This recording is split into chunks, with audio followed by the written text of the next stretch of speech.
Welcome back to another episode of the Still Curtain podcast. I'm your host, Tommy Jaggi, editor of stillcurtain.com. And joining me, as always, is my co-host, Shayne Kubas, contributor, copy editor for Fansided. We're here to talk about a big Steelers win. And don't get me wrong, the win in itself was big, Shayne. Yes. Absolutely pivotal. I mean, really, this was kind of, in a way, the first playoff game of the season because now the Steelers control their own destiny. They're in pole position. As long as they don't screw up too badly, they should be okay. And especially with what the Ravens have on the dock here, still a couple really challenging games against Green Bay, against the Patriots. I mean, the Steelers are sitting pretty here, but we're going to talk about things in context as well, Shayne, and why Pittsburgh still has some pretty massive issues entering the final month of the season here. We'll get to those in a little bit, but what are your overall thoughts on Pittsburgh's 27-22 win over the Ravens? It's one of those games that just feels like a Mike Tomlin game. I mean, if you're looking for an example of what it means to watch a Mike Tomlin-led football team, this is about as good of an example as you get. You had the weird turnovers, you had the clutch plays, you had the sudden burst of energy in the passing game that's was gone for literally over a month. I mean, we didn't complete a deep pass with any of these quarterbacks for, I think it was like 36 or however many days in a row. And they got those plays when they needed against specifically the Ravens, at least in recent memories, when they tend to get those as well. Like if you look at a lot of the first time the Steelers have done this since whatever time, it's a lot of those stats you see the Ravens were the last time they did it. So something about playing this team, it's what they do. And again, they got the big win. They are in pole position now for this division. It's certainly not over yet. There's a lot of things they have to, like you said, clean up and talk about and figure out. But it certainly was a big win, at least in the standings. Yeah, and it's so weird, Shayne, because the Ravens find a way. It's not just, I mean, again, I don't want to discredit the Steelers, but the Ravens find a way to shoot themselves in the foot every time they play Pittsburgh. We saw this in their games with the Steelers last year, the costly interception late in the game. This time around, Shayne, it's the Isaiah Likely doesn't get that third foot in for a move common to the game. And so that was wiped off the board. That could have been the game-changing touchdown. Rashad Bateman dropped a pivotal, was it fourth and what? I mean, that could have been the game. Yeah, it was a third and four. I think they had a chance to convert the third down, and then they had to go right there. Four. Yeah. So just weird stuff. And you'd like to see the Steelers close out. Like that's the biggest issue that I have with this team is keep your foot on the gas because the first three quarters, excellent offensively. We're talking about the defense here in a little bit, but excellent offensively.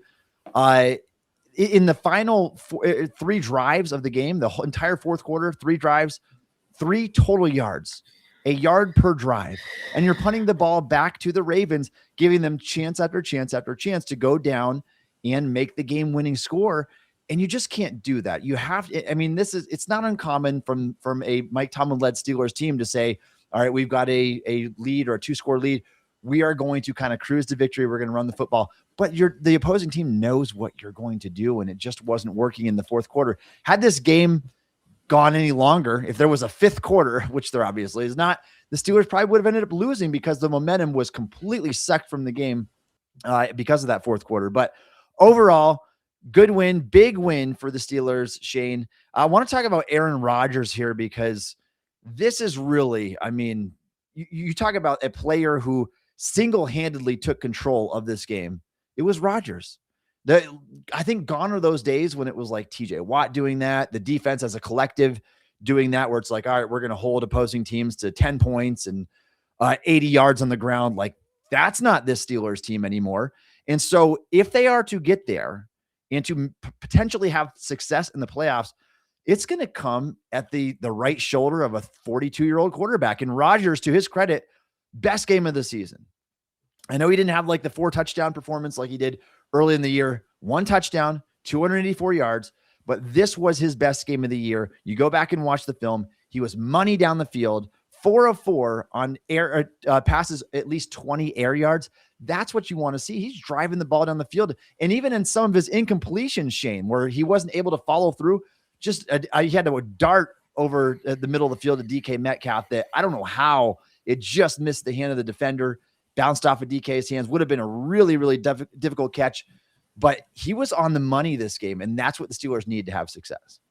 Yeah, it's unfortunate that it took this long to get a game like this from him, because this is, like you said, this is the path for them to make something happen in the playoffs if they make it. Like, they're not going to – I don't think they're going to get a performance out of the defense. They haven't for a decade now, even when they've made it. Even when the defense is good, bad, or otherwise, they don't get a performance from them in the playoffs. At least they haven't. The offense typically doesn't do anything either in those playoff games. That's why they lose by like an average of whatever it is, like 20-something points. It's going to have to be Rodgers that does this, clearly, from what we've seen. The running game hasn't been able to get going in recent weeks. The defense still can't stop the run. We'll see if they can do something about that here shortly. We'll talk about that. But this is the type of performance Aaron Rodgers is going to have to put up probably on a weekly basis if they want to have a chance at a playoff game.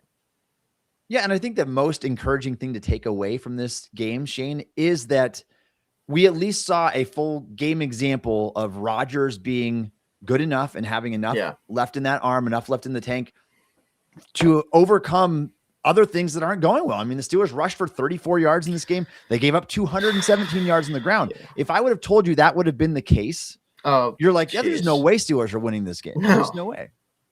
But that's what they do, right? Like, they find ways to win games that don't make sense when you look back. And that's, again, as someone who will tell you not to box score watch, that is an example of that, but that's an extreme example. Yeah. Like, typically you go to a game and you see that discrepancy in rushing yards. The natural conclusion is, oh, this team got blown out. They never had a chance. Like, the fact that they won and probably could have won by 2 scores if they had actually kept the gas on, like you said, kept their foot in the gas, that's just something you don't see much in the NFL. Yeah.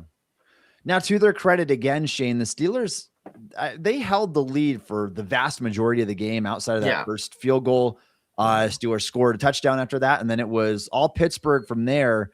Obviously, the results could have been different at the end. There are a couple fluky things happened, some really questionable calls in this game. The Travis Jones. Yeah. I didn't understand that special teams call where, I mean, and it was both ways. There were a few things both ways, but I mean, in the end, it's the Steelers win. They are 7-6. The Ravens are 6-7.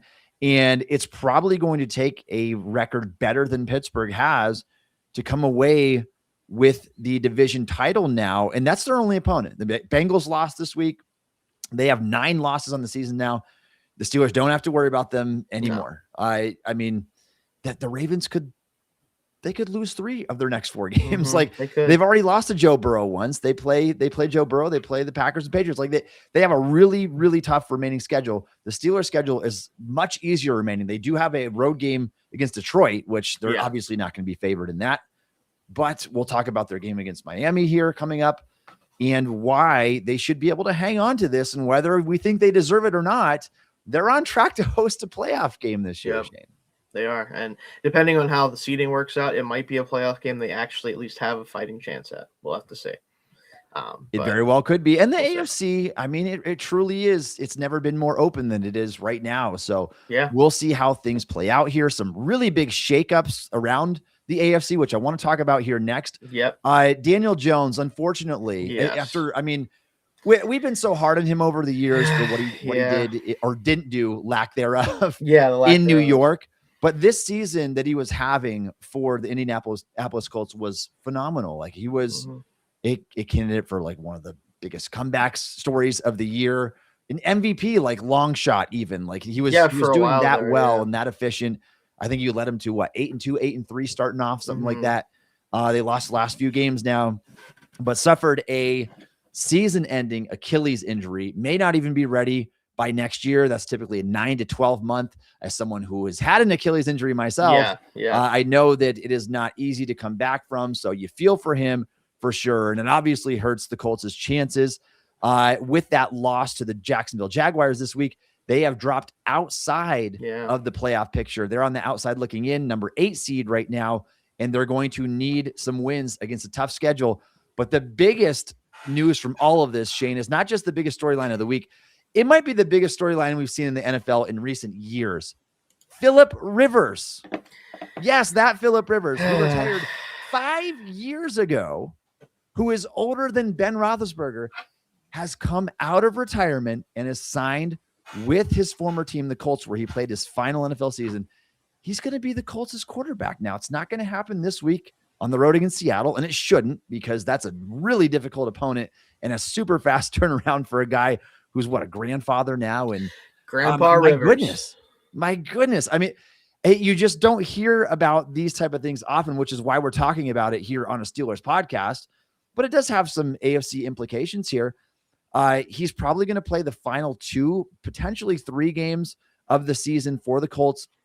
And maybe if the Colts win 2 of those 3, that might be enough to get them back into a wild card spot in the AFC. And then who knows, Shayne? Who knows? Maybe the Steelers will be playing against Phillip Rivers in the playoffs. Like, this whole thing is so wild to me, seeing how this is playing out. I just don't understand what's happening here. It's just such a bizarre scenario. What do you make of the whole Phillip Rivers thing? I messed up there for a second with my internet, but I do think that this is, like you said, one of the more interesting things that's happened in the NFL in quite some time. Like, you just don't see stuff like this happen, like a guy this far out of the game and this old too. Like, it'd be one thing if he was, like 30 and decided he was done, want to play anymore, or wasn't getting interest or whatever, and then for that guy that retired early and didn't have much going on, we'll bring him in for just a visit or whatever. This is Phillip Rivers. This is a guy who's up for the Hall of Fame, right? Like, we'll see, maybe he won't be, we'll talk about that too, maybe a little bit, but even for him to get a look and then actually get signed even to the practice squad. I mean, you have also, just throw this out there, Jason Pierre-Paul as well for the Bucs, who's 3'6". He gets to the practice squad. What's going on with the old heads right now coming back in the league? What year is it? It reminds me of that Jumanji gif. What year is it? I mean, it really is bizarre. And with this signing, as soon as he goes to the active roster, that officially resets his Hall of Fame clock. And so the eligibility that he was coming up for very soon, that has to get a full 5-year reset again from the time that he next time retires, because apparently it's not yet. So, Shayne, what I will say with Rivers, and I don't know even if this is relevant anymore because it's been so long, but the last action he did have in the NFL that came with the Colts, he led them to an 11-win season. He had over 4,100 passing yards, 24 touchdowns, 11 picks, a 51.1% success rate, which, believe it or not, is higher than Rivers' career average success rate, even though it came at 39 years old. Now 44, it's 2 years older than Aaron Rodgers. It's like, what do you have left? I'm just so interested in this whole thing. And I'll say right now, Shayne, if the Steelers are one and done, or if they have a quick exit, this is the team that I'm rooting for. Like, I want to see this happening. Like, this is like movie level stuff here. If a grandfather is able to come out of retirement and go and lead his team to a Super Bowl, like, I'm all for that storyline. Me too. And like, I'm curious to see if he actually gets activated and actually plays, because I feel like they really don't want to have to do that when he's, again, 44 and was a high school coach most recently. Like, it's just a tough thing. Like, the best example that I could come up with, by the way, for something like this happening in NFL history, maybe there's other guys who've done this. Steve DeBerg, if anyone remembers Steve DeBerg before my time, he came out of retirement at the same age, 44. He retired at 39, played with Miami his last year, came back for the Falcons briefly in 1998. Yeah, the 98 season. 44 years old then too. He actually did play a little bit. Wasn't good because, he's 44. It wasn't the same player, obviously, that Rivers ever was whenever he was playing. But that's what we're talking. Like, this does not happen really for obvious reasons. So I kind of hope he gets in the game. I'm not going to lie. I just want to see it.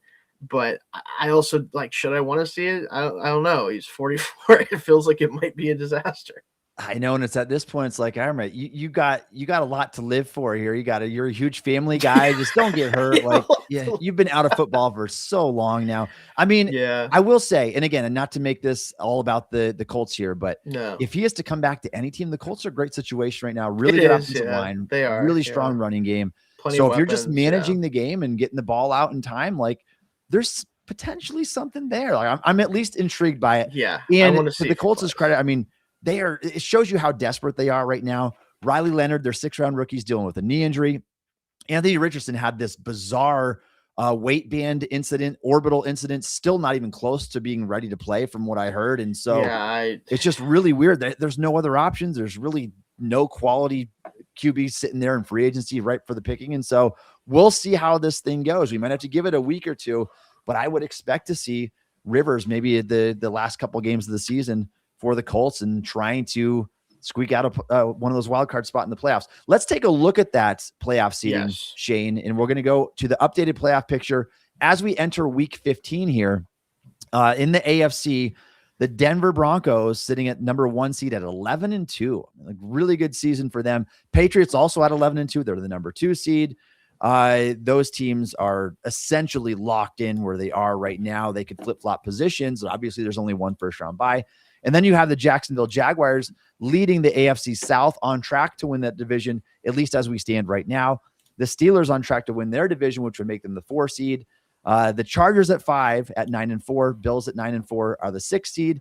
The Texans moved into the 7th seed at 8-5, as the 8-5 Colts dropped to the 8th seed. And then the Ravens and Chiefs sitting outside of that. And even the Dolphins aren't out of it yet, who the Steelers play this week. Shayne, if the season ended today, the Steelers would host the LA Chargers for a home game at Acrisure Stadium in the wild card round of the playoffs. The Chargers are just, this year, the whole storyline is that notoriously horrible offensive line, where I think Justin Herbert was pressured 72% of the time. Some stupid number, an insane number of times. So they would absolutely have a chance in that game, no question. Yeah, and to be fair, this team already beat us in a similar situation with their offensive line than they have right now. So I can't say that it would matter for sure, but that is a game I do think at home that the Steelers could at least actually compete in. I don't want to say that they would beat them at this point. I think that the Chargers have shown a lot of resilience. That defense is scary at times. Jalen Hurts looked like a high school quarterback against them this past week. Oh man, it was tough. So we'll see if they actually would, that's who they play if they make the playoffs, because that could fluctuate a lot. I do fear it's going to end up being Buffalo in the 5th seed. And if it's Buffalo, I don't know if you could probably play that. We've seen that anywhere on the planet, and they're going to lose. Oh man, we've seen that scenario play out a couple times over the last 4 or 5 years. So I don't need that. Buffalo's not the team they want, and so you outlined it already, Shayne. The Chargers, if the season ended today, but they are knotted with the Bills in that record, and with 4 games left in the season, it can be any of those teams. It can be the Bills. The Steelers they're hosting away. Obviously, let's assume the Steelers hang on to control of the AFC North and win the division. Assume they get the it's probably going to be the Chargers, Bills, or Texans, with an outside chance that the Colts can sneak in there, but their schedule is really tough and they're already on the outside looking in. You don't want the Bills and you don't want the Texans. Like, the Texans defense is so tough. I don't know if Steelers can put up 17 points in that game. I don't think. I mean, the only hope is that the offense for the Texans continues to kind of be a weird game. Weird unit. And that's possible. And that's possible. At this point, I also would probably, I know there's the whole Herbert in the playoffs thing, which I'm tired of having that conversation about any quarterback, but I don't know if I'd want to face Herbert over Stroud at this point in the playoff game, especially with the way that the offense looks for the Texans. But again, if it's either the Texans or the Chargers, or again, the Colts could still do that. If it's any of those teams, I think the Steelers have a legitimate fighting shot. I don't think I could say that if it's the Bills. That's all I'm going to say about that. And the other thing that could happen, Shayne, is Jacksonville could lose position of that third seed. They're only a game ahead of the Texans right now. So if Texans jump into the 3rd seed, Jacksonville falls. Maybe that's a matchup you want. If I had to order them just off the top of my head, Chargers because of the state of their offensive line, Jacksonville, maybe the Colts if they sneak back into there. I don't want to play the Bills or the Texans. I don't see those going horribly wrong. So, if we can avoid those, that would be a great way to start things off if we make it so. All right, Shayne. If you are a fan of the Pittsburgh Steelers, you are listening to the Steel Curtain podcast, where fans come to talk, celebrate, debate. For more coverage, hit up steelcurtain.com, powered by the passionate fans at Fansided. Shayne, let's talk about the Steelers-Ravens game for a little bit here. Yeah. Obviously, they came away with a win. We dissected that a little bit. Let's go position by position here and talk about some of the things that happened. Aaron Rodgers, who we touched on already, best game of the season. Maybe not best in terms of just straight up statistical numbers, in terms of passer rating, but he was driving the ball down the field.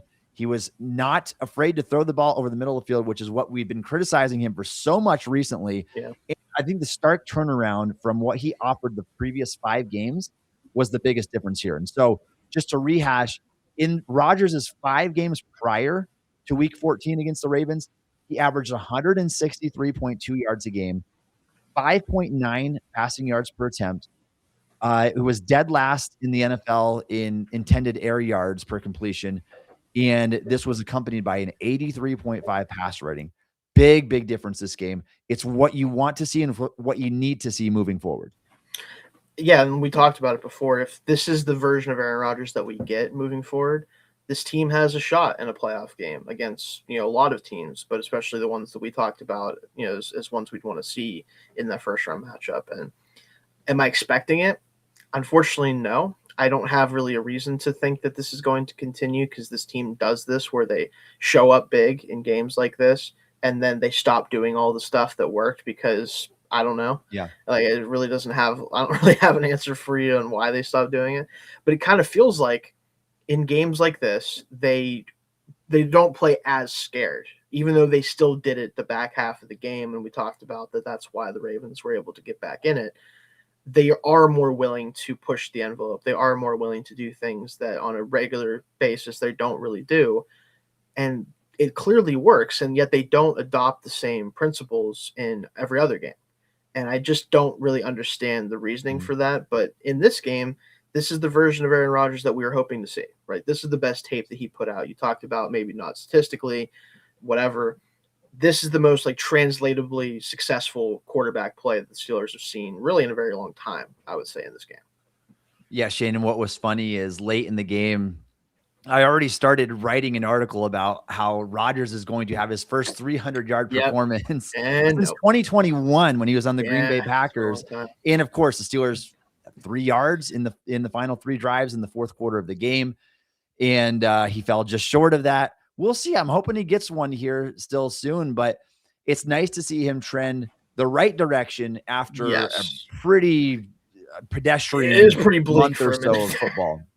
Yeah, it's been rough. So that was good to see. The running game, not so good to see. This was very bad. It was very bad. And Gainwell, 4 carries for 15 yards. And even he had, it was some tough sledding. Like he had one where he had to cut all the way back across the field and tried to make something out of nothing. There was just nothing there. Jaylen Warren, 8 carries for 13 yards. That's 1.6 yards a carry. As a team, the Steelers, 17 carries, 34 yards, 2.0 per carry, which was a stark difference between what the Baltimore Ravens did on the ground. You are not going to win many games like this where you are just quadrupled in the rushing attack. And so what has to happen, Shayne, here? Did you get a chance to look at the film at all and see what are the issues stemming from? I do think this was just an off game for the run blocking in a lot of ways. Obviously, we have injuries on the offensive line. Darnell Washington went out of this game as well. He's obviously been a huge part of opening him up with the jumbo packages and just his ability to be a 6th offensive lineman all the time. Like they can basically run 6 offensive lineman packages every snap if they want to without limiting the passing game. That certainly has a lot to do. I also just think that the running backs there was a few opportunities in this game for them to make something happen, and the vision just wasn't really there for any of them. I still think, and I talked about this in the post-game reaction show, that Jaylen Warren is a really good running back, but I do think the scheme isn't the best fit for him because he is patient, like zone runner type. He wants to get north and south quickly. He wants to run around them and juke them out like he wants to do all this, and that's awesome. But I do think sometimes it just doesn't line up with the blocking that he wants to run. And that's why you get games like this from him sometimes and overall. But this is why I think they drafted a Caleb Johnson. But for more reasons, he hasn't worked out and hasn't gotten a chance to play. But he would be the ideal fit for this run scheme, realistically. So they just I think, are going to have games if the blocking isn't really good and they don't get a couple of nice cutback lanes that Jaylen Warren can take advantage of. They're not going to get a ton of production out of the ground game. Yeah, Shayne, and you talk about Caleb Johnson too. It's when are we going to see him carry the ball more than 2 or 3 times a game or earn more than 4 or 5 snaps a game? Not this year. And not this year. It's just what the Steelers do. They just don't trust the young guys. They made that very apparent here with Roman Wilson. sending him talk to about the that. bench. And I mean, this is the guy that you drafted. He was a lead rusher in the Big Ten. You got to give him a shot. Like, I feel like a lot of these other teams, and particularly just to use the example of the rookie running backs around the league this year, they've allowed them time to iron out the kinks. And all these guys are starting to look better down the stretch of the season. Like Quinshon Judkins, Amari Hampton just came back from injury, had a pretty big game and was thrust into action right away. Genty's starting to get things together. And so Caleb Johnson was one of those guys who was considered one of those top backs as well. I don't know if he's going to be good or not, but you can't learn on the bench if you got to have the game experience. And so we'll see. I just don't see a scenario where the Steelers trust him. But it's like in games like this, nothing's going on. Johnson had a 5-yard carry on one of his 2 runs in this game, which was like a fifth of the team's total output rushing. Give him a bit more opportunity. See if he can crack something open here. Let's move to the offensive line, Shayne. This is going to be a really big discussion topic for the Steelers here because no Broderick Jones at left tackle. Calvin Anderson is injured. No Andres Pete now. He got injured during this game. Dylan Cook, you are down to your 4th option at the left tackle position. Dylan Cook played his first, even though he's been around for years, he's been on the Steelers summer rosters. Yeah. This was his first NFL game and his first NFL action. I thought he did a pretty serviceable job overall, although the assignment was pretty easy when you go back and watch it on the L22.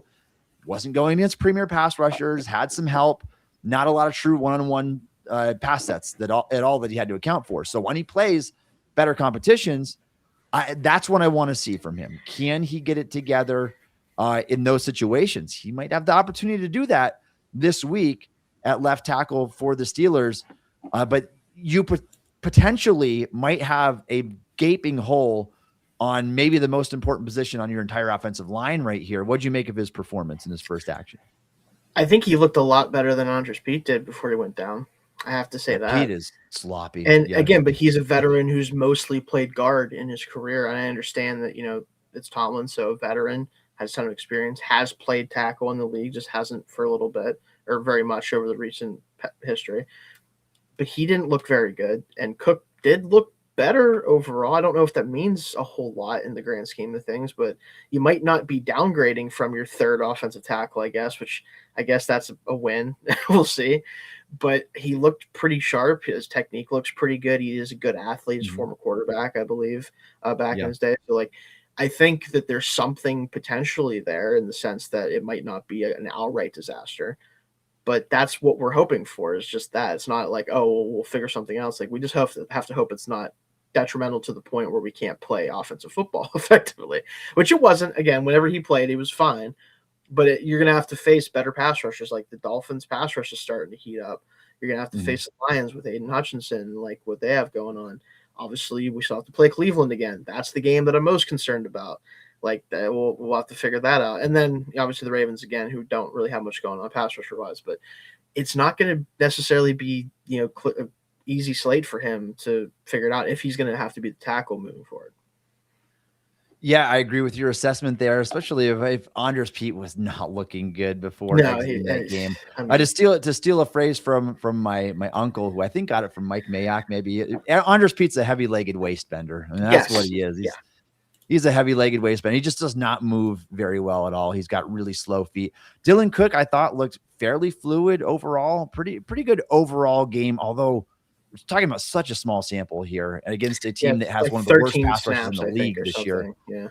So we'll see how he does moving forward, but potentially it could open up the window for disaster here. Anytime you're, and it's nothing against Cook. It's just when you're down to your 4th option at left tackle, I mean, you open the window for potential disaster to strike on the offensive line. The Steelers can't afford to have that happen. They have enough problems of their own, which we're going to talk about here in just a little bit. Moving over to the defensive line, Shayne, very disappointing unit overall. I mean, Cam Hayward's still good. He's still good. I mean, but the problem is they are not getting the run defense that you need out of this group.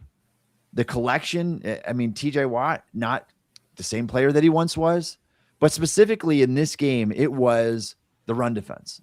You can't allow craters to open up in the middle of the defensive line to get parted in this game, gashed for 217 yards. It's back-to-back games, Shayne. The Steelers have allowed over 215 yards rushing to their opponent. They have a big problem. They've allowed, we'll save this for a little bit here, but not a good game overall. That missing Derek Harmon's presence, I think, is a bigger, bigger problem than we've been giving it credit for so far. And the splits are not good without him. What did you make of the Steelers' defensive line in this game? Again, like, they just don't have the ability to stay in place without Harmon there. I think that Cam is still very good, like you talked about. He is by far their best run defender currently, especially on the interior.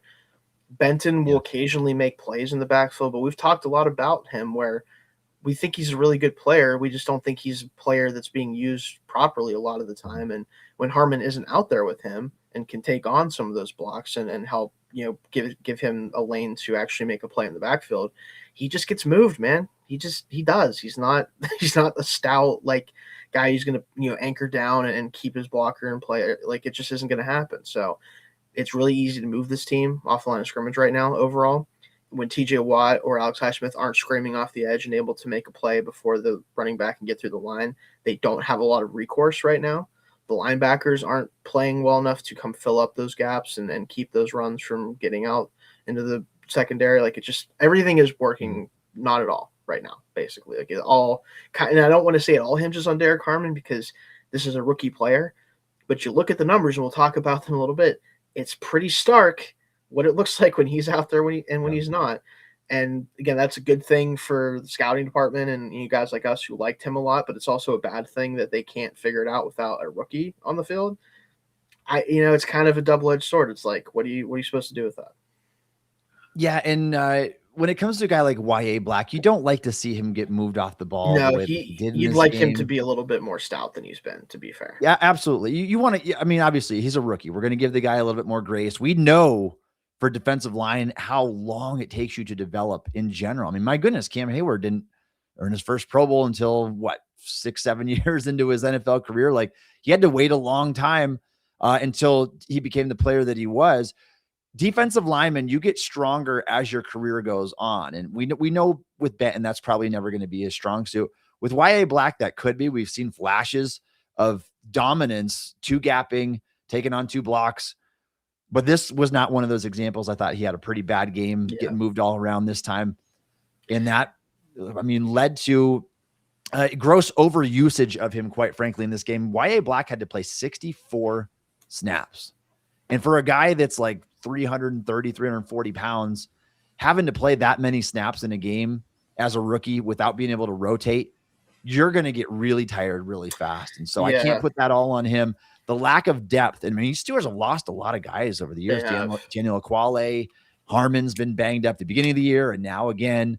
So when you're missing depth on your defensive line, it catches up to you. And we witnessed that this week for sure. It's got to get better, though. It's got to get better. The pass rush, Shayne, I thought they did a respectable job as a unit, but it's just nothing. Yeah, it's nothing that stands out. It's certainly nothing like we expected to see in this season. Like we expected massive things with the emergence of Herbig, with TJ Watt. Hopefully, obviously just got paid $41 million a year. You'd hope to see more. That's the big disappointment there. Highsmith, a couple nice plays in this game. But again, a little bit underwhelming, especially you consider the investment there. Yeah, and the Ravens offensive line has been very inconsistent at best this year. Like, you'd like to see a little bit more, and especially with Lamar not being 100% healthy clearly still, despite having a couple nice runs in this game. And, Alex Highsmith does end the game with the sack. Like, he does finish things off, and the pass rush, as usual, is kind of what ended the game. It just wasn't the biggest factor like it typically is. And I just want to throw this out there again. Herbig played 27 snaps. You can't. I don't care how you have to do it. It does not matter to me how you go about it. He cannot play what ended up being, I think, 14 pass rush snaps specifically. You cannot give a player who is clearly your best pass rusher on a down-and-down basis 14 snaps as a pass rusher in a game. You can't do it. And again, they won, and people are going to say, well, Alex got Highsmith got the game-winning sack, and that's great. There's nothing against Alex Highsmith. I think it was good. you cannot leave the most dangerous pass rush you have against a quarterback like Lamar Jackson on the bench. You can't do it. You probably won't get away with it again, in my opinion, if you do this again. I mean, Shayne, it truly is absolutely inexcusable when your defense has 80 snaps against the Ravens, and Nick Herbig, who flat out say it, I think that he is their best overall defensive player because of the position that he plays, the importance of the edge rusher position, and how quick he can get pressure on the quarterback. I think he's their most impactful overall defensive player on a snap by snap basis. Yeah. And the fact that he gets 14 pass rush snaps in a game that included 80 total defensive snaps is completely inexcusable. It's malpractice by Terrell Austin and Mike Tomlin. He's got to see the field more. It's very that simple. It's really that simple at this point, Shayne. Linebackers again, man, we talk about, is there more inconsistent linebacker room in the NFL? And I don't know if this scheme is doing these guys any favors. I don't know what's with Peyton Wilson. Like he was so encouraging as a rookie, and he's had really high moments this season. It seems like it doesn't line up to me that the trajectory of his career is going the way that it is.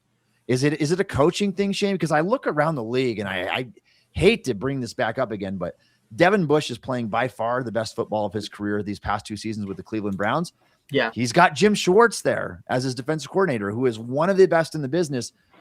Does the scheme and the coaching really matter that much on defense? Because talent-wise, I feel like Peyton Wilson ought to be able to overcome just about anything. I mean, the guy's uber talented.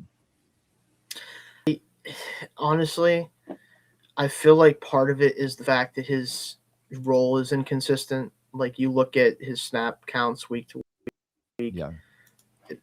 Sometimes he plays half the snaps, sometimes he plays 90% of the snaps. Like I'm not asked to play all the snaps to be able to be good, anything like that. That's not exactly what I mean.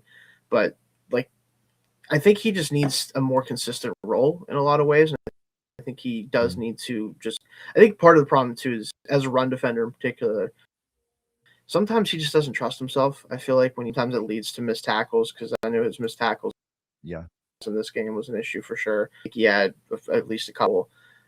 His overall missed tackle percentage is really good on the season, but there's been a few particular games that has been really bad. He's just, again, he's inconsistent. He's a young player. Obviously he's not young overall because he came in the league a little bit older, but he's only in his second season. He has a bigger role this year. I'm still hopeful for him. There's all the talent in the world, and I don't think there's a lack of like ability or instincts or whatever. Linebacker room is just, again, it's very strange. Like I'm gonna keep harping on it. I hate to say this because I also respect the heck out of him for gutting through the end of the game when he's clearly banged up. Patrick Queen can't play, man. He can't play. Like he can't. I hate to say that for a player that is getting paid what he's getting paid and plays as much as he is, but he's just not a good linebacker. He just isn't. And when you're playing with a guy who plays most of the snaps at linebacker and he's not good, you're not going to be great in run defense, especially if the defensive line is banged up like it is. So.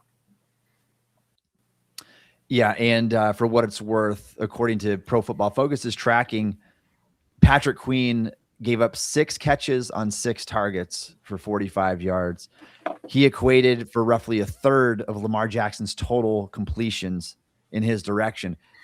He is a huge liability in the passing game. I think he can be really good coming downhill. He can be good as a blitzer. He does have his moments, and he can have some really big games.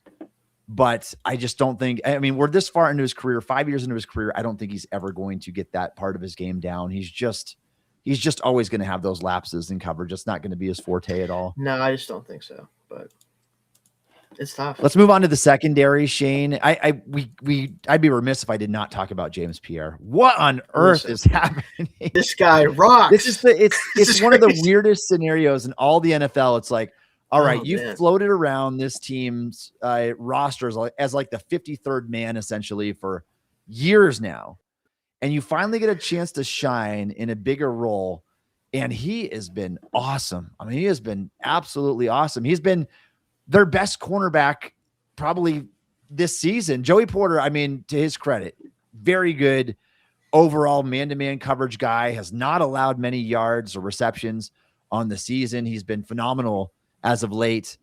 Even when you consider the penalties, the grabbiness, that kind of stuff. But James Pierre, with his ability to take the ball away, just being locked down in a situation where the odds were stacked up against you. The fact that he's doing this at 29 years old and finally having a breakout season at 29 is just, it's a very weird scenario for sure. And there's nothing better in my opinion. And obviously it helps that it's a Steelers player doing it, but it doesn't get much better in the NFL than a random guy just having a season. Like you either haven't heard of him or you know him, but he's never really played much. Like, and he just comes out of nowhere and he's like legitimately like pushing for like, obviously James probably hasn't played enough snaps and might not get enough snaps to make any sort of headway here, but like Pro Bowl level, season, like production wise, it's awesome. It just kind of is like, it's a lot of fun when you get stuff like that. I think it feels more and more like the more he does it, you have to ask yourself, like, is there a reason that he can't keep doing it? Like, is there anything that you're watching on film that goes like, oh, well, he can't keep doing this? You look at it right now, because I want to check this in terms of passes broken up, because I think that's a really nice metric to look at for corners, because it shows ball skills, it shows the ability to disrupt passes, all that good stuff. Right now, Joey Porter is 5th in the NFL, tied for 5th in the NFL with 9. So is James Pierre, who has played not nearly as many snaps as he has. Like, he's getting his hand on the football a ton. And he's only like 4 back from the leader, which is DJ Turner, by the way, who's the only thing going on with the Bengals right now defensively. Like, that's crazy to think about that he's able to do that. It really is. And the fact that he is the 3rd graded corner in the entire NFL right now, according to Pro Football Focus, nobody would have seen this coming. I mean, we didn't see a role for him. He wasn't on the roster. He wasn't on the 53-man roster to start the season. Shayne and the Steelers had to go out and get him after the fact. But the fact that he's playing that well, it's such a fun situation. You hope that he keeps it up. The problem is, what do you do with him after this year? Because he turns 30 years old next season. He was a guy that already ran a 4.6 coming out of Florida Atlantic, I think. And so I just don't know where does your career go from here? Because if you weren't a uber athlete to begin with, and you're already going to be in your 30s, like, would you trust signing him to honestly, because it's the Steelers, they're probably going to like him more than he's 30 now. Oh, they like him even more. So maybe they'll give him like a 4-year deal for like $50 million. I don't know. Knowing them, who knows? But no, I legitimately think like they should probably extend him to like a 2-year deal, just like on a modest deal. Like, because I don't think even with the performance he's had, no team is going to come out of the woodwork and be like, oh, we're going to give you $15 million a year for 2 years. Like, that's not going to happen. If you can re-sign him for like an actual legit contract and not like the, oh, well, we might bring you in camp and see what happens contract.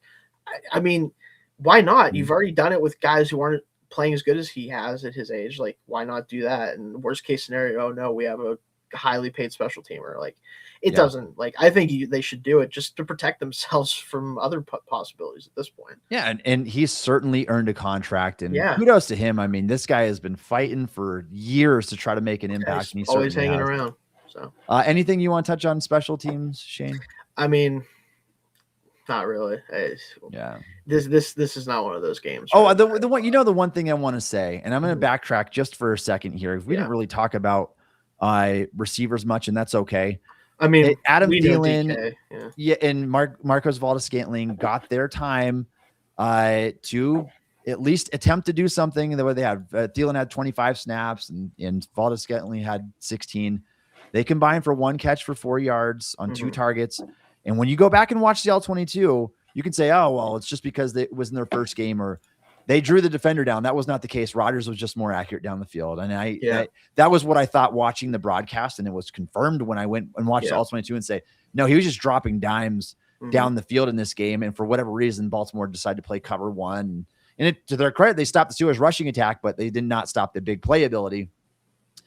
But what we're finding out here, Shayne, is that there's no room for a wide receiver 2 in this offense. I mean, if you watch Rodgers' eyes, and you can do that from the sky cam on the All-22, the wide receiver 2, wide receiver 3, they are hardly ever in his first 2 or 3 progressions in the read. And you can see that again. It's why I don't think that MSV or MVS and Thielen are going to combine for a lick of production the rest of the way, because it's just, there's no room for it. And so it's not a Roman Wilson problem. It's a wide receiver 2 problem in Arthur Smith's offense. He likes to throw to running backs and tight ends, and his number one receiver. And that's basically how he's always been, kind of that way. So I will say that. And the other point that I was going to get really quick on Tomlin's comments, the reason why Roman Wilson, their 2024 third round pick, did not get a helmet against the Ravens wasn't because they didn't trust him. Apparently it was because they thought Scotty Miller could be their backup punt returner in a pinch in case they needed it. So that was the excuse Tomlin gave right there for stunting the development of your 2024 third round pick. Yeah, well, I think at this point it's safe to say the Steelers are no longer the wide receiver development factory. I think that was a lot to do with other people that aren't the organization anymore. Yeah, I don't even know if I want to talk about the Roman Wilson thing that much because I'll probably just get upset. So yeah, I've been in his corner a lot because I know what this offense is like, and I can watch him get open, and when he is targeted, he's made plays.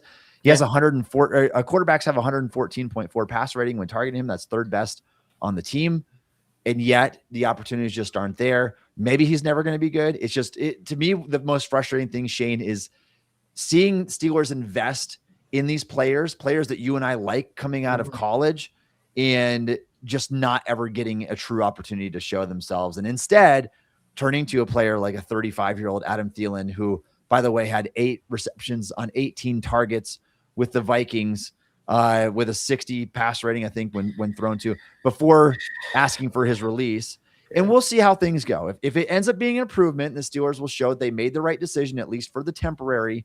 Obviously, Tomlin doesn't care about the future. He cares about here and now. And so if that proves to be the best decision for the here and now, then kudos to him. He made the short-sighted decision that helps the Steelers out in the immediate present. But for the future, we can talk all day long about how this team has an issue developing their draft picks. They simply do. And so continues to be a problem plaguing this team. All right. If you are a fan of the Pittsburgh Steelers and would like to support the Steel Curtain podcast, please consider subscribing to the Steel Curtain podcast on YouTube. We appreciate all of your support. Shayne, let's talk about the biggest problems plaguing this team entering the final month of the NFL season. Steelers have 4 games remaining. Yep. They control their destiny from here on out. But even if they get into the playoffs and these problems still remain, they're going to be one and done again. And I don't want to make this all doom and gloom, but these are the issues the Steelers must address, and they must find a way to fix them before the postseason, or else they're destined for another early exit. The first one, Shayne, that I have, biggest problem that needs to be fixed, is their inability to stop the run. Now, I know this comes with the depth on the defensive line, and I think that Derek Harmon will at least help solve a lot of this, but it just can't be him. You have to find more creative ways to do this. Run blitz. I don't know what else can you do, Shayne, apart from what the Steelers are doing already to make sure that they can defend the run, because through the first 14 weeks, the Steelers have allowed over 1,600 rushing yards to their opponents, and we've got a month of football left. Again, like you look at some of the big performances they've allowed, they just get bullied. They do. They just get moved out of the way. The run gap discipline isn't there. The linebackers are missing tackles or missing their gap. Like they can't put it all together consistently enough, especially with Harmon out. You look at the numbers with and without him. I had them pulled up. I think I remember them off the top of my head. It's about like 191.25 yards per game allowed in the games he hasn't played, and then like 96 in the games he has, which would be like a top 6 or 7 mark in the league. It is clearly a difference when he's out there because they have more size and more athleticism in the front 4 that gives them an ability to not be displaced so easily, which in turn gives the linebackers more clear path to find the running back and bring them down. But other than getting Harmon back, like you said, the players just simply have to play better. Like at the end of the day, run defense, in my opinion, and you kind of look at it across the league, a lot of it, there's schematic things you can do, but a lot of it is just efforts and ability to chase things down, to stay disciplined. It's really that type of stuff. And like these guys should be as well coached as they should. Like this team should be coached better in that regard. You think with the way that Tomlin treats the run game on defense, that should be a focal point every offseason, every training camp. Like it should be buttoned up, and it just isn't. Yeah, and it's hard to make sense of because the Steelers have the investments there. Yeah. Cam Hayward, although it was forever ago now, former first-round pick, and it's still playing like one, Keanu Benton, second round pick, Derek Harmon, first round pick, Y.A. Black, you had as a day 3 pick, but getting into action here, I think part of the reason, Shayne, is there's not a deep enough and healthy enough rotation right now. But you said it, these guys just have to play better. They have to be more stout against the run. They have to be lane disciplined. You can't be getting moved off the ball. And we'll see if that improves in the final month of the season, but it has to. It has to start trending in the right direction, because if you're going into the playoffs and you're still allowing 150, 200 rushing yards a game, you better believe that this team is going to be bound for another early exit. You just can't have that. And on the season, Shayne, the Steelers are 21st in run defense, allowing over 125 rushing yards per game. That is, I'm old enough to remember a Steelers team where I hated whenever they allowed a 100-yard rushing performance. They're averaging over 125 rushing yards allowed per game. That has to stop. The chunk plays have to stop. You got to stop getting gashed here. And I think the key to having a good defense starts up front. Joey Porter Sr. just outlined that a little bit ago, saying that you have to be able to hold teams under that 100-yard mark. Other things will fall into place after that. So that's the first big issue the Steelers have. The second one, Shayne, that I want to outline is the lack of wide receiver 2, wide receiver 3 production. Basically any wide receiver outside of DK Metcalf. It's not just their fault, as we were just talking about with Thielen and MVS, with Roman Wilson.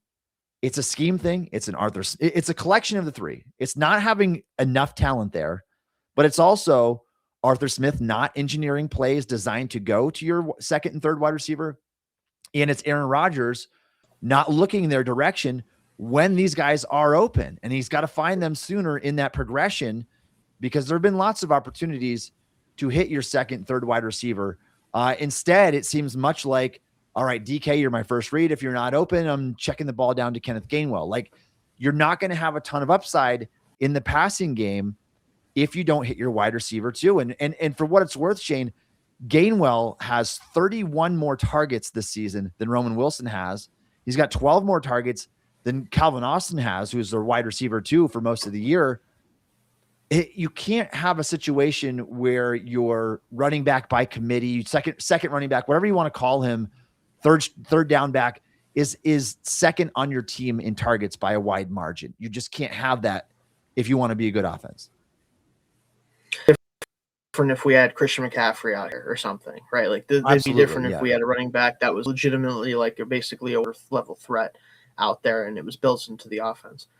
Kenneth Gainwell's been pretty good overall. Like for a while he was frustrating me because it would be like 7 targets for 12 yards, like something stupid like that. He's had better games recently. Like he's a used player, but like you say, he cannot be this targeted player in a passing game. He simply cannot. It does not matter what year, what offense, what time. Like Kenneth Gainwell is not a number 2 like leading pass catcher player. It'd be different if, as far as the production for the receivers, it would be different if the tight ends were consistently involved and used all appropriately and all that good stuff. It would be different if DK was constantly producing like a wide receiver 1. But we just saw he had more yards in this game than he did the previous like 4 games or whatever it was. Like this is not a consistently productive passing game through the number 1 wide receiver. And if it was, it'd be more easy to excuse, but it just isn't, right? Like this offense isn't working. And when it does work, it's only because the things that they're trying to force to happen to happen. There's no way to adapt, and he's not trying to find ways to, in the middle of a game, like, okay, they're covering DK, they're doubling him, he's not getting open, the running backs aren't getting yards after catch. What do we do? It feels like the answer is nothing right now. They just don't do anything. That just can't happen in a playoff environment, right? Like if they play the Chargers, who have one of the most disciplined like zone defenses, and they look for where the quarterback's going, they jump on balls. Like you can't play an offense where you're force feeding someone the ball against a team like that and expect to win. Now, I understand, Shayne, what Arthur Smith is trying to do. He's playing to the personnel that he has. He's playing what he knows and what he's done all the way since his Tennessee days, where you play a lot of 12, 13 personnel. You get your tight ends involved. It's not that there's anything wrong with that, but I think the problem is it ends up limiting your upside. If you go into the playoffs, Shayne, and your wide receiver 2 in the wild card game, let's say, has 4 yards or 15 yards, there's an entire area of the field that's not being exploited. Yeah. And depending on the matchup, I mean, maybe we could hit a couple explosive plays to your second wide receiver. You have to be able to find them, and you have to be able to target them more consistently, because what they've been doing just isn't getting the job done. Even in this game against the Ravens, 2 targets for Calvin Austin, and to his credit, he had a 31-yard reception in this game. Adam Thielen, 1 target for 4 yards. Roman Wilson obviously didn't get a helmet in this game. Valdez-Scantling just had 1 target, came very late in the game. I mean, outside of Metcalf, you're talking about 4 combined targets for all of the other wide receivers in the game, all the other wide receivers.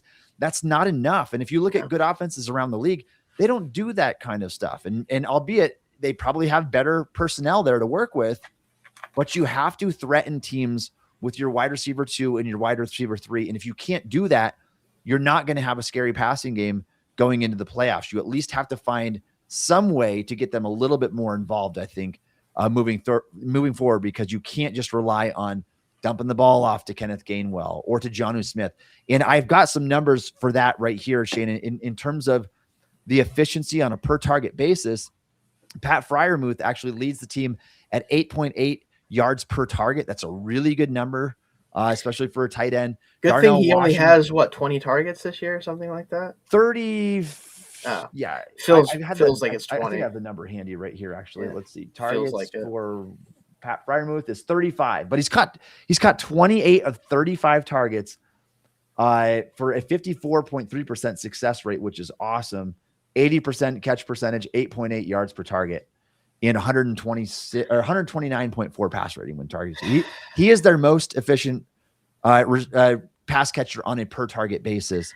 Yeah. But the Steelers, shockingly though, have used him less than Jonnu Smith and about equal to Darnell Washington, far less than Kenneth Gainwell has. 58 targets.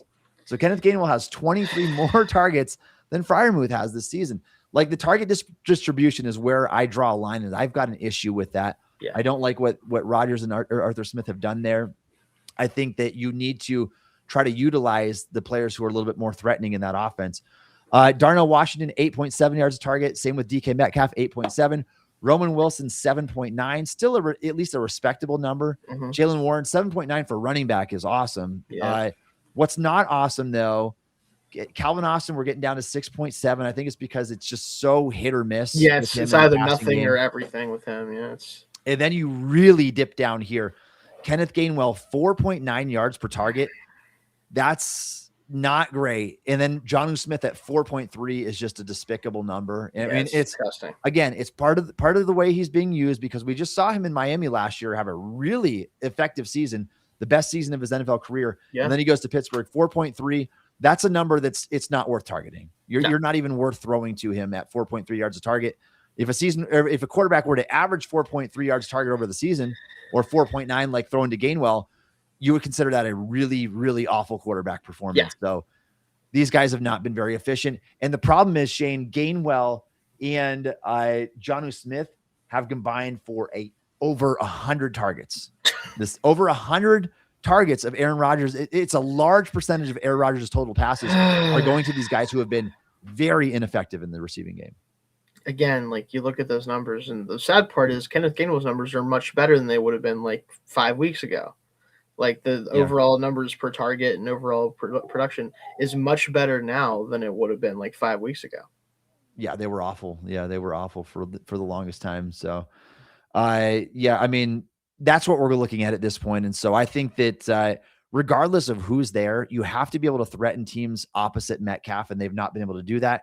At least try it these next 4 weeks and see who you have over there that can give you, 4 catches for 50 yards in a game, because even that can help on the opposite side. There's an entire area of the field not being exploited right now. Shayne, another problem the Steelers have entering the final stretch of the season is the tackle depth. We talked about this already, so I won't harp on it too long here.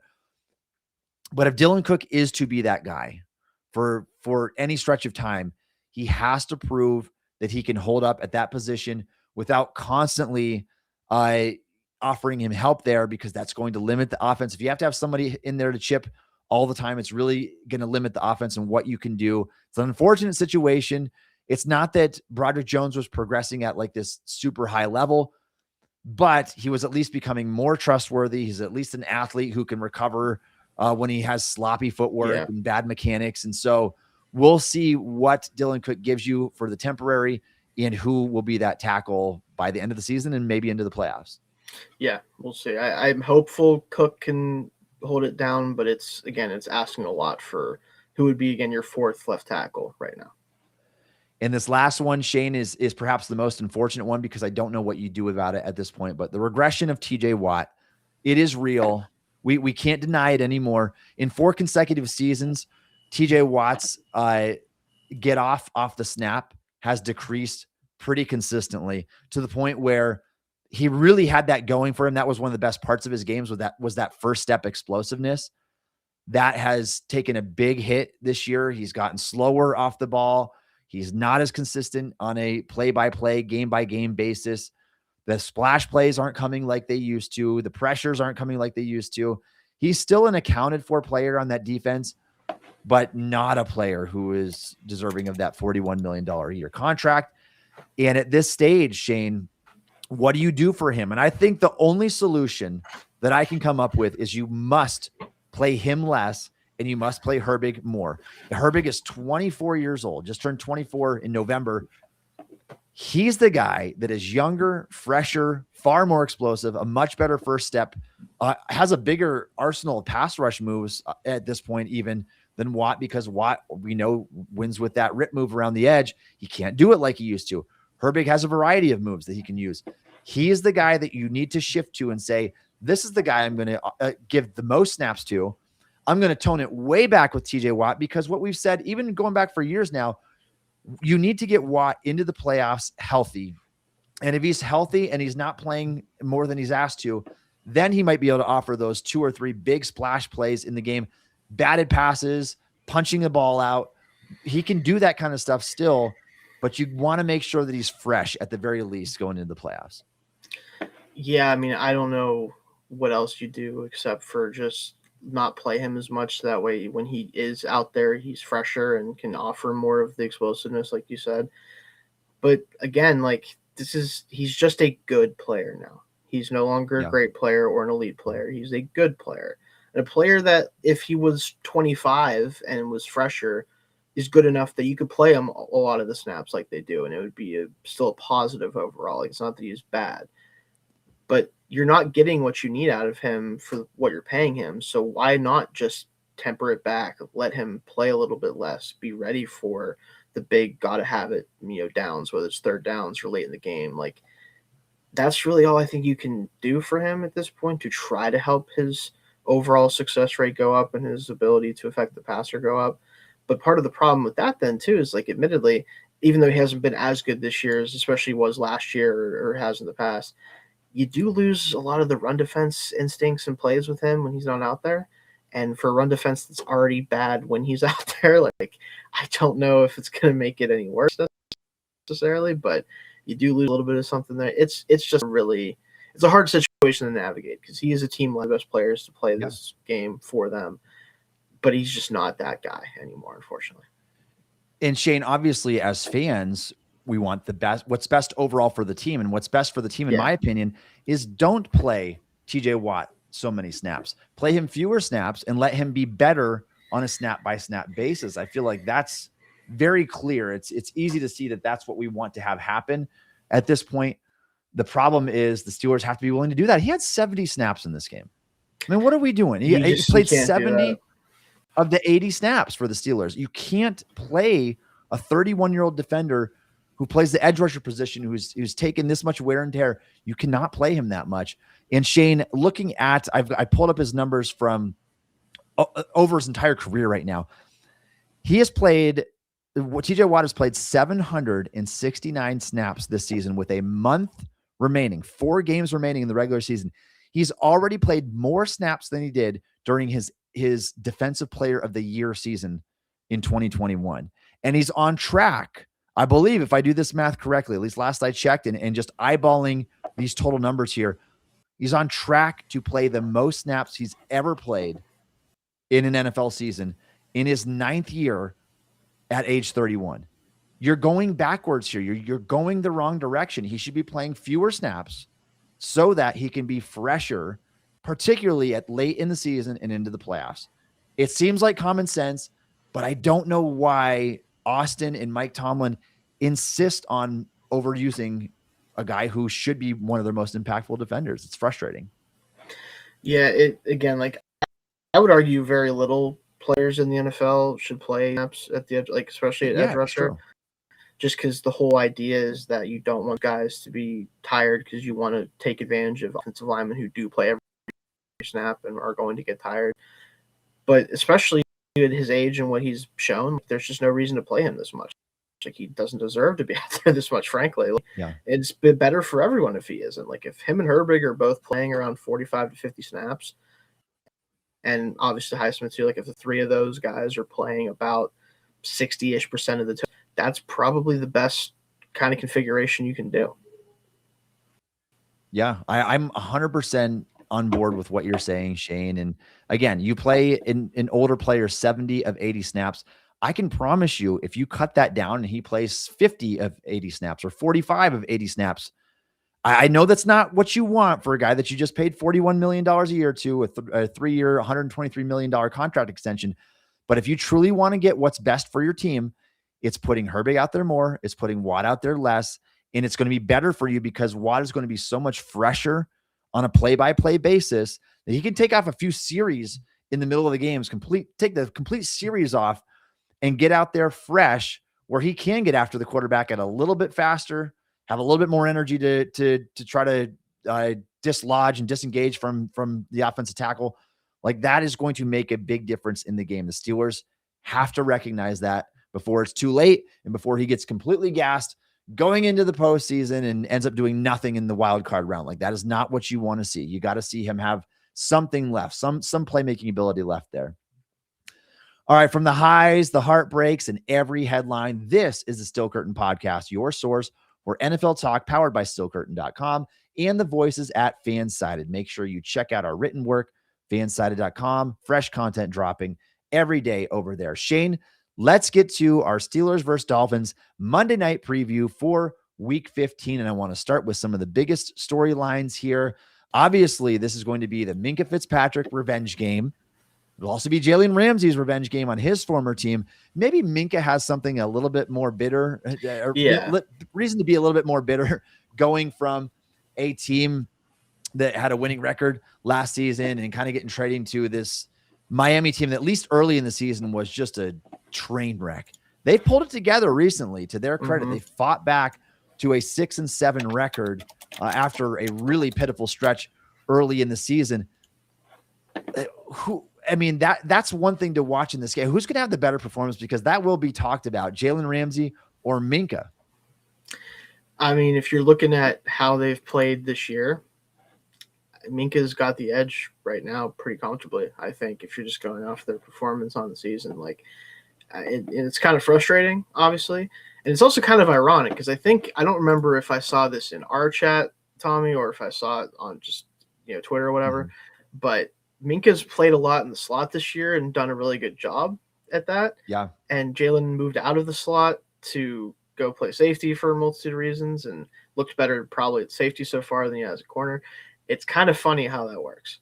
How, maybe they should have just put Minkah in the slot, maybe. Who knows? Man. Maybe you should have put your best, kind of playmaker closer to line of scrimmage. That usually and that was the plan with Ramsey. Like, this is what's so odd is now you've abandoned your plan, and now Ramsey is playing what Minkah played essentially for the Steelers. And so it's funny. It's just it's a weird situation. Shayne, revisiting this trade this many weeks after the fact, who looks like the winner right now? Obviously the Dolphins aren't a good team overall, but who looks like the winner of the trade? Because I can argue at the time, obviously it looked like the Steelers were the clear and obvious winner. Jalen Ramsey played a more important position, wore more hats on defense where he could play outside corner, boundary corner. But now when you look at it and Ramsey's playing free safety, it's not in a role that's not too much different than what Minkah's playing. It's almost a 1-for-1 trade. And I don't even to me, the Jonnu Smith thing, it's a moot point. Like maybe the Steelers would have been better off without Jonnu Smith for how inefficient he's been in the passing game. And he sucks as a blocker, if I'm to be quite frank. Mm-hmm. So I'd rather Darnell Washington and Freiermuth get more usage in the passing game. I'd rather them get more snaps overall. So maybe Jonnu Smith is a detriment in some ways, Shayne. Who's the winner of this trade 15 weeks after the start of the season? Unbelievably so. I think the Dolphins can pretty comfortably say that they won this trade, and it's in terms of what's happened this year. Now, obviously, we'll see if Minka's around for this team beyond this year. We'll see if what Jalen does long term for this team. So he'll be here for a while, I think. But as it stands right now, the Dolphins got spending less money and got the best player in the deal. Like, that's what currently is going on. I wouldn't have guessed that to be the case just because of what their situation was in the secondary and what Minka looked like with us the past couple of years. But again, they've allowed him to come up to the line of scrimmage, be more involved in things, do what he's best at, which is be around the football and make plays. And the Steelers didn't do that with him because they wanted to play their single high safety defense and do all that. And it just didn't work anymore. So I think it was best for both sides to make this move. I do think that both teams were probably better off than they would have been had they not done what they did, because I think Minka would just still be dealing with the same situation that he dealt with the Steelers before, where he wasn't getting to make plays or do anything. But right now you have to kind of give it to the Dolphins. Shayne, another somehow underrated storyline, and one that falls under the radar at least every time the Steelers are up for a Monday Night Football game. The Steelers have won 22 consecutive home games on Monday Night Football. You don't see that very often. Now, obviously, your teams are typically better at home. They're typically better at home in primetime settings on a long week like this. But 22 in a row is something. That is something. I believe their record, if I recall, I don't want to botch it. I think overall, Monday night record in general is like 32-10. So they're really good on Monday night, no matter what. But particularly on Monday night on the road, I mean, this is a scenario that heavily favors this team. And for what it's worth, just throwing it out there, I think this one has basically no bearing on anything at all. But the Steelers are also 8-3 when they wear their color rush uniforms, which they're doing on Monday night. Yeah, it's going to be interesting because that record speaks to a lot of things. Again, it is the situation where a generally good football team for a very long time playing at home in a primetime game has the advantage pretty heavily. But to have 22 straight is pretty obviously outlier areas there. I am a little worried. I'm not going to lie that this is kind of one of those streaks that is coming to an end just for the sake of the numbers of it all. But at the same time, like, this team, this is when they play their best. Like, when they have the bright lights on them, they tend to show up. It's just when they don't have the spotlight on them, they don't do it as much, which is a whole other thing. Oh, yeah. But this is the type of scenario the Steelers tend to thrive in, for sure. I mean, Shayne, as bad as the Steelers are on the road on Thursday Night Football, they're just good. They're fully opposite good at home on Monday Night Football. And so that has been the case. Will that be the case moving forward? We will see, but they certainly thrive in these settings. Let's talk about some of the biggest matchups in this game. The Steelers somehow, I mean, they managed to do it. It's and other teams have done it with the Dolphins this year. They've escaped Tyreek Hill. And so this year, the Steelers they escaped Joe Burrow twice. It seems like a lot of times they've escaped Trey Hendrickson twice. They have a way of escaping playing all pro level football players. They do not have to play against Tyreek Hill, who suffered the catastrophic knee injury early in the season. But the Dolphins have still been pretty hot without him. They still have a couple really explosive players in this game. And one of them is fellow wide receiver for the Dolphins, Jalen Waddle, who has been red hot recently, obviously has tons of juice, super explosive receiver. Got to account for him in that passing offense. He's the guy that if they can take away, I think that there isn't really a recourse for the Dolphins in the passing game. Right now, Tua just isn't playing good football overall. He hasn't for a long time at this point. And I think the Dolphins' resurgence is largely to do with, one, the defense turning things around pretty heavily. But more importantly than that, this ground game for the Dolphins, who we know the Steelers don't do well against the rushing attacks right now. So that's, again, going to be the biggest kind of match. We're talking about matchups. That's the biggest one. can they slow down this Dolphins run game that just put up 240 something yards on the Jets, who, granted, the Jets were pretty dead in the water. They were they were playing their third quarterback pretty early in that game, but still, like, they ran all over them. That was without Devon Achane doing a whole lot. He's been phenomenal this season. One of the best players in the sport at the running back position this year. This is the type of matchup where if you are going to have a chance, you do have to get the passing game from doing anything, because the ground game is probably going to be a good one for them regardless of what we do. Oh yeah. Achane's going to get his in this game. And one of the most explosive runners in the league, maybe second only to Jahmyr Gibbs. Like him and Gibbs, explosiveness. The get off and he's been so good. So that is incredibly concerning to a Steelers team that has a tendency of getting gashed at times in the running game. He goes off and explodes. That's going to be a really poor sign of how things are going to go on Monday night. Going back to the receivers for a second here, Shayne, I would dare to try to throw at anybody besides Jalen Waddle, because they're kind of in a situation similar to Pittsburgh's, where you get them, if you get Tua off of his first read, which for Steelers is Metcalf, for the Dolphins is Waddle, you can get Tua uncomfortable, and I would just force him to go to what anybody else they have. They just don't have the wide receiver 2, 3, 4 on the team to make up the difference there in the passing game. Westbrook-Akeem's not going to, I'm just not threatened by Malik Washington or anything that they have going for him outside of Waddle. Yeah, Devon Achane is honestly their best receiver outside of Waddle, and and he's basically like, what if the Kenneth Gainwell situation was good? That's pretty much what it is. He's averaging 7 yards per reception only, but he's got 55 receptions, second on the team. Tyreek Hill is still fourth on this team despite not having played in weeks now.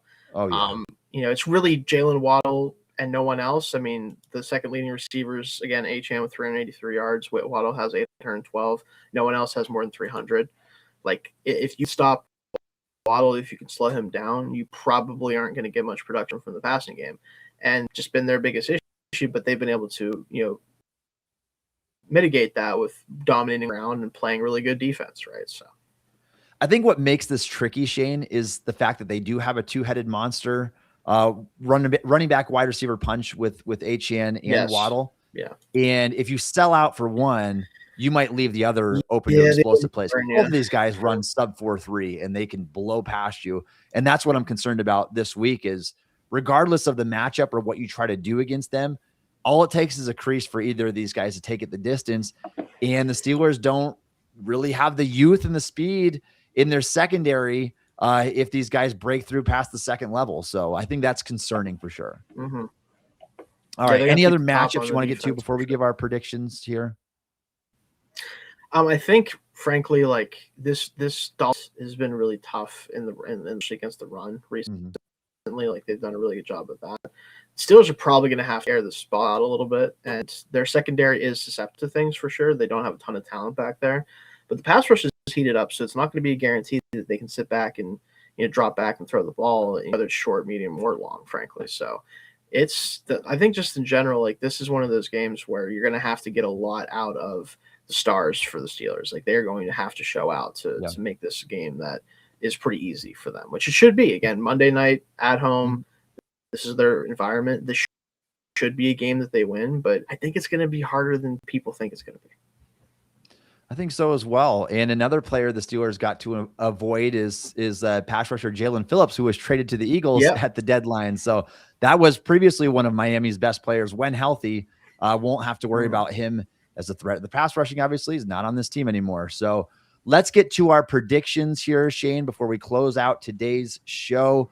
Steelers versus Dolphins, Monday Night Football in Pittsburgh at Acrisure Stadium. And one other storyline that I didn't mention, Shayne, the Dolphins going from the tip of the south peak of our country, where the weather is at least warmer than it is up here, flying up to a game where it's supposed to be in the teens and possibly even colder for Monday Night Football. That's a bad atmosphere. And I feel for the Dolphins because they're just not used to this climate. And late in the season, if they have to play, when the Dolphins do get into the playoffs, I'm not saying it's happening this year because there's such a long shot, but when they do, they're always at such a disadvantage if they're not hosting a game, because you're either going into the snow in Buffalo or you would go to Pittsburgh like they did in the Matt Moore game. Like they're just not Kansas good City, in those settings because it's such a stark difference in climate. That could be the case again this week. Something that we should mention as well. So Shayne, what do you think? Well, give us your predictions for Monday Night Football. I think this is, again, a game that unfortunately the Steelers tend to struggle in. They tend to down to their opponent in this case. And granted, the Dolphins have been playing much better. Probably going to take them more seriously than they would have had. You told me this game and talked about this game, 6-7 weeks ago, right? But this is still a game that I don't feel great about. I do think they're going to win. I have them winning 24-20. But this is going to be, I think, a tougher game than people, again, are expecting. And really it just comes down to, can Tua win his second game or play well in a game where the temperature is below like 46 degrees, because he still hasn't done it. He finally won a game below 46 degrees. The first one was this past week against the Jets. I think he was like 0 for 6 or 0 for 7 before that, but he didn't have to do literally anything at all, right? He basically had like 2 good drives and then parked his butt, and that was it. I don't think he'll be able to do that against the Steelers. I do think he's going to have to play a bigger role. But their ground game and what they found with that is going to give them a much better chance, I think, than they have in the past to stay in a game like this and actually have a chance to win. So I'll still pick the Steelers 24-20, but I think it's going to be a hard fought one. Shayne, not only are we on the same page, we're on the exact same wavelength. I've got the Steelers 24-20 in this game. Everything seems to be going in their favor right now. Obviously, they have a couple injuries that they're dealing with, but you got the long week. You get to host the Dolphins on your own turf. They've won 22 straight games at home on Monday Night Football. The Steelers have a lot to play for, holding on to that pole position. And obviously, the Dolphins are backed against the corner. It's now or never. They need to win out to give themselves a chance. Yeah, to even have a to chance. even give themselves a chance. The problem is, I just don't think the Dolphins are that talented overall, outside of those 2 skill players that we mentioned. They have got a lot of roster gaps right now. They're not a complete team. Tua's not playing like a great quarterback this year at all. So I would give the edge to the Steelers in, again, what we would call another must-win game, because they're only a game up on the Ravens. I think that Baltimore could potentially slide back into this thing, or the Steelers could maybe take a 2-game lead over the Ravens right now this week in Week 15. I've got the Steelers winning 24-20 in this game as well. All right, what do you guys think? Leave us a comment, subscribe here on YouTube. This show airs every Wednesday evening. Also, check out Josh Yorish's show. He goes live on Mondays at 1:30 p.m. Eastern time. Mark Powell and Josh Yorish go live post games. So check out their show as well. Come back. That's 3 shows a week on the Still Curtain Network. You can check us out. Check out Shayne's work on X at Shayne Kubas. You can follow me on X at Tommy Jaggi. You can still download the Still Curtain podcast wherever you get your podcasts. Also check us out on YouTube, or ask Alexa to play the Still Curtain podcast. And thanks again for listening to the Still Curtain podcast.